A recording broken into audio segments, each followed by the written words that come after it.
Bienvenido a este capítulo. Agradezco a Pamela Jocelyn Borges como presentadora y a Tere Flores Casas como soporte técnico. Hola Maribel, un gusto tenerte en este programa. Muchas gracias por la invitación. Bueno, Maribel es una estudiante de la carrera en Estudios Sociales en la Universidad para el Bienestar Benito Juárez García. Actualmente se encuentra cursando el último semestre de la carrera. Maribel ha estudiado el tema de los derechos humanos en diversos sectores vulnerables, solo que ahora se enfocará en derechos humanos de los pueblos afrodescendientes. El micrófono es tuyo. Gracias, Jocelyn. El tema de hoy será afrodescendientes, derechos humanos y su reconocimiento en pleno siglo XXI. En este trabajo pretendo conocer dos ejes importantes sobre la población afrodescendiente. El primero es conocer cuáles son los derechos humanos de las personas afrodescendientes y cómo los derechos humanos brindan protección. Para finalizar, pretendo abordar su reconocimiento en el siglo XXI. Voy a entrar un poco en contexto. En 1948 se establece la Declaración Universal de Derechos Humanos, que todas las personas son iguales en dignidad y derechos. En 1966 se aprobaron los Pactos Internacionales de Derechos Civiles y Políticos, así como derechos económicos, sociales y culturales. Más tarde se emite el instrumento normativo específico con respecto a los derechos de las poblaciones afrodescendientes, como la Convención Internacional sobre la Eliminación Racial, que forma parte del marco referencial para la implementación del programa de actividades del Decenio Internacional para los Afrodescendientes, declarados por la Organización de las Naciones Unidas para promover el respeto, la protección, la realización de todos los derechos humanos de las poblaciones afrodescendientes.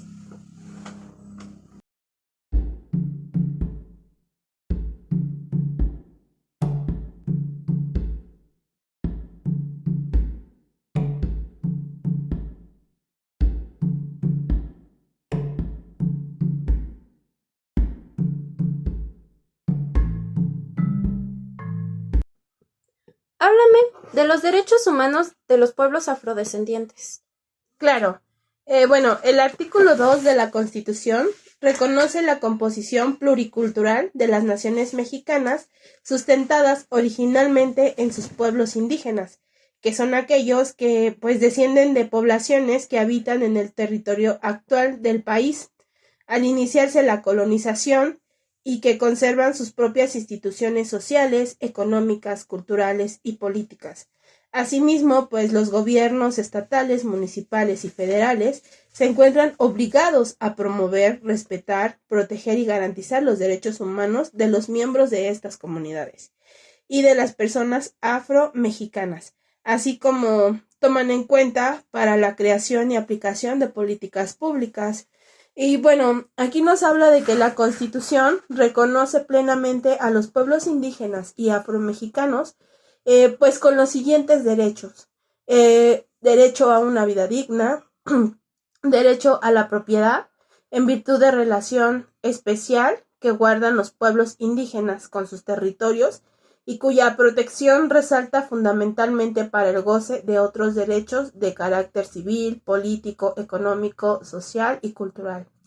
El derecho a la salud, derecho al acceso a la cultura, derecho a no ser sometidos a una asimilación forzada ni a la destrucción de su cultura, derecho a decidir sus formas de convivencia, derecho a decidir sus organizaciones sociales, políticas, económicas y cultural, derecho a aplicar sus propios sistemas normativos en regulación y solución de conflictos internos, sujetándolos a los principios constitucionales.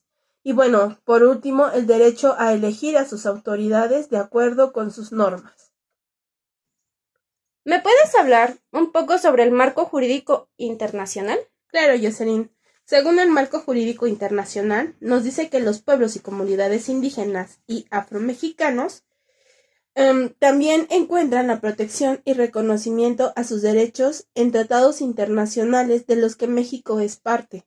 El Convenio 169 de la Organización del Trabajo de la OIT, ratificado por el Estado mexicano, es el instrumento internacional de los derechos humanos más relevante para la protección de los derechos indígenas, el cual reconoce pues el derecho de los pueblos indígenas y afromexicanos a mantener sus culturas, su forma de vida, instituciones propias y sus derechos de participar de manera efectiva en las decisiones que les afectan, en virtud de la particular contribución que ha hecho a la diversidad cultural, la armonía social y ecología de la humanidad y la cooperación y comprensión internacionales.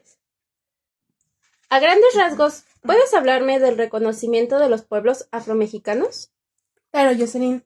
Las personas afrodescendientes y afromexicanas han sido un sector afectado por la discriminación racial, la invisibilización en la Ciudad de México, donde son víctimas de marginación recurrente. En el año 2010 se llevó a cabo la encuesta por parte del Consejo Nacional para Prevenir la Discriminación, en el CONAPRED, donde se pretende que el resultado, por el hecho de ser de tez morena, ser indígena o afrodescendiente, es motivo para recibir insultos, malos tratos. Esto los hace un sector más vulnerable y esto lleva a que sus derechos sean transgredidos. En el año 2015, el Instituto Nacional de Estadística y Geografía, el INEGI, incluyó y cuantificó a la población afrodescendiente en México. Al introducir una pregunta, de acuerdo con su cultura, historia y tradiciones, se considera negra, es decir, afromexicana o afrodescendiente.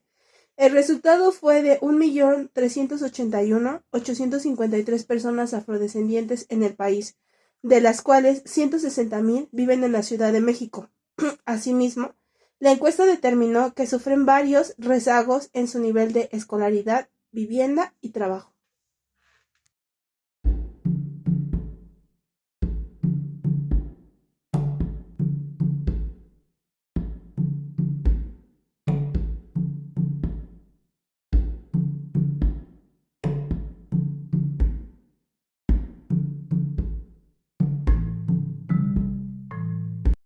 ¿Cómo ha sido la lucha por el reconocimiento constitucional en la Ciudad de México para la población afrodescendiente y afromexicana?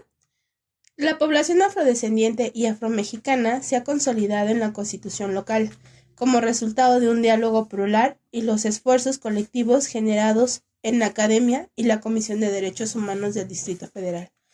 Representantes del grupo redactor del proyecto de la Constitución y diputadas y diputados de la Asamblea Constituyente, la demanda de inclusión de los derechos de las personas afrodescendientes se presentó en el Maratón Constituyente Universitario de la Ciudad de México, hecho que dio como resultado la respuesta de derechos de los pueblos, barrios originarios y comunidades indígenas, en el que se posicionó el reconocimiento de las personas afrodescendientes y afromexicanas en la entidad.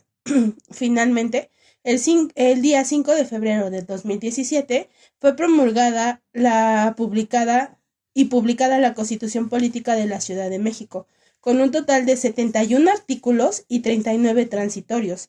El artículo 11 nos dice que los derechos de la población afrodescendiente garantiza la promoción de sus conocimientos, tradiciones, patrimonio cultural, artístico, material e inmaterial, acciones para la igualdad, la eliminación de la discriminación racial, el derecho de autodiscriminación de las personas afrodescendientes. Para finalizar, ¿qué reflexión te deja este trabajo?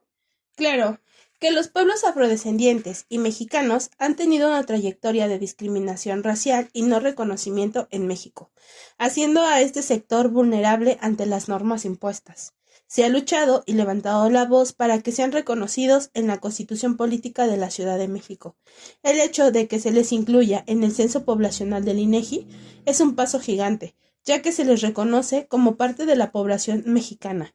Por otra parte, pues se ha logrado proteger su cultura, su tradición y su patrimonio cultural, ya que esto es enriquecedor para no dejar perder su identidad.